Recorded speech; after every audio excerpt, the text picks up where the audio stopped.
नमस्कार। आज की कहानी है बहू और बेटी एक समान। माँ, मैं बहुत थक गई हूँ घर संभालते संभालते। यहाँ मेरी थकान किसी को नजर नहीं आती। कुछ दिन आराम करना चाहती हूँ। सोच रही हूँ कुछ दिनों के लिए अपने मायके आ जाऊं। आते हुए अपने बच्चों को भी साथ ले आऊंगी। वे वहीं से स्कूल चले जाएंगे। आखिर एक ही शहर में ससुराल और मायका होने का कुछ तो फायदा मिले। नम्रता ने फोन पर अपनी माँ से कहा। पार्वती जी ने दूसरी तरफ से कहा, हाँ बेटा, जब तेरी इच्छा हो आ जाना। आखिर ये तेरा भी तो घर है। ठीक है माँ, मैं तो कल ही आ जाऊंगी। नम्रता खुश होकर बोली।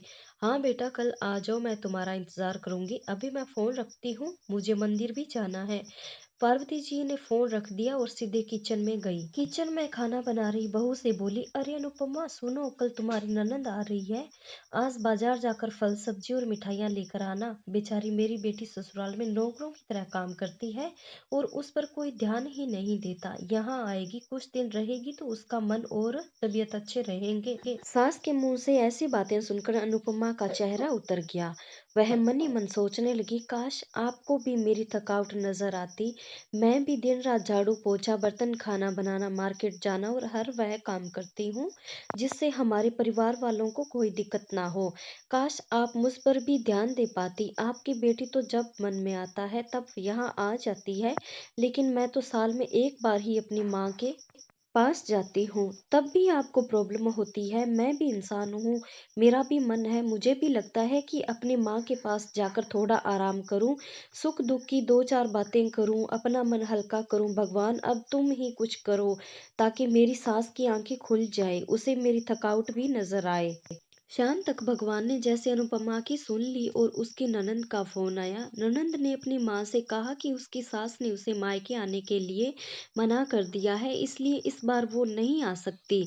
पार्वती जी बोली, ऐसे कैसे मना कर दिया? पहले तो वो कभी तुम्हें आने के लिए नहीं रोकती थी, इस बार भला क्या हो गया? लाओ मेरी बात कराओ उनसे, मैं समझाती हूँ। नम्रता ने फोन अपनी सास को दिया। पार्वती जी ने कहा, नमस्कार समधन जी, आपसे कुछ कहना था। समधन जी ने कहा, कहिए। दरअसल नम्रता कल त्योहार है, इसलिए अपने मायके आना चाहती है। अगर आप उसे भेज दें तो अच्छा रहेगा। नम्रता की सास ने कहा, देखिए समधन जी, आपकी बेटी मायके जाकर रहे, इस बात के लिए हमने उसे कभी नहीं रोका और इस बात से हमें कोई प्रॉब्लम है ही नहीं। कुछ ही दिन पहले मैं अपने रिश्तेदार की शादी में गई थी। वहां आपकी बहू अनुपमा की माताजी से मिलने का मौका मिला।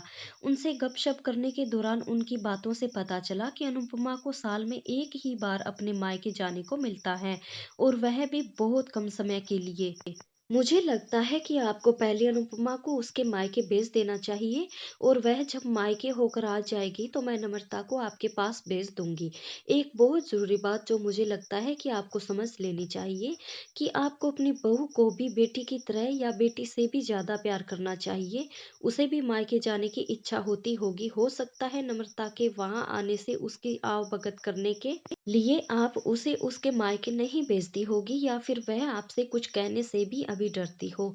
अगर आप उसको घर में ही कैद करके रखेगी तो एक दिन ऐसा आएगा जब वह आपको खिलाफ बोलने लगेगी।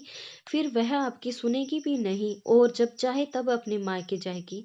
ऐसी परिस्थिति आई, इससे अच्छा है कि आप ही कुछ बदलाव अमल में लाएं जिससे आपका रिश्ता और रिश्ते की मिठास खराब ना हो। पार्वती को अपने समधन के हर एक शब्द में सच्चाई नजर आई।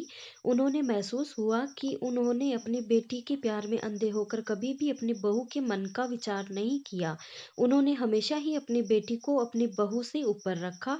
दूसरी तरफ नम्रता भी अपनी भाभी के बारे में हो रही इस बातचीत को नहीं सुन रही थी।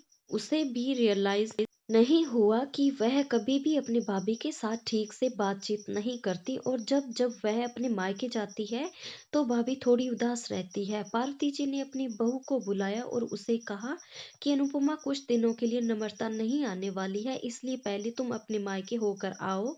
यह सुनते ही अनुपमा का चेहरा खिल गया, क्योंकि वह पहली बार था जब उसकी सास ने सामने से उसे अपने मायके जाने के लिए कहा था। अगले दिन अनुपमा अपने मायके गई और इस बार एक दो दिन नहीं, पूरे हफ्ते भर रहकर आई। अपने माँ बाप से, अपने रिश्तेदारों से मिलकर आई और जब वह लौट कर आई तो उसका चेहरा खिला हुआ था, उसकी आंखें चमक रही थी। अनुपमा के आने के बाद नम्रता भी अपने मायके आई और इस बार वो खुद सामने से अपनी भाभी से खुशी-खुशी मिली और अच्छे से बात की। नम्रता ने अपनी माँ से बात करके उन्हें भी अच्छे से समझाने में मदद की कि वह कहीं न कहीं अनुपमा के साथ गलत व्यवहार कर रहे थे।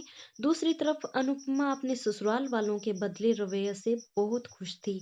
अब वह खुशी-खुशी सबका ध्यान रखती और हर काम प्यार से करती। वह ध्यान रखती कि कोई भी ऐसी बात या काम ना करे जिससे घर में तनाव का माहौल पैदा हो। पार्वती जी अपनी बहू को खुद ही समय-समय पर मायके भेज दिया करती।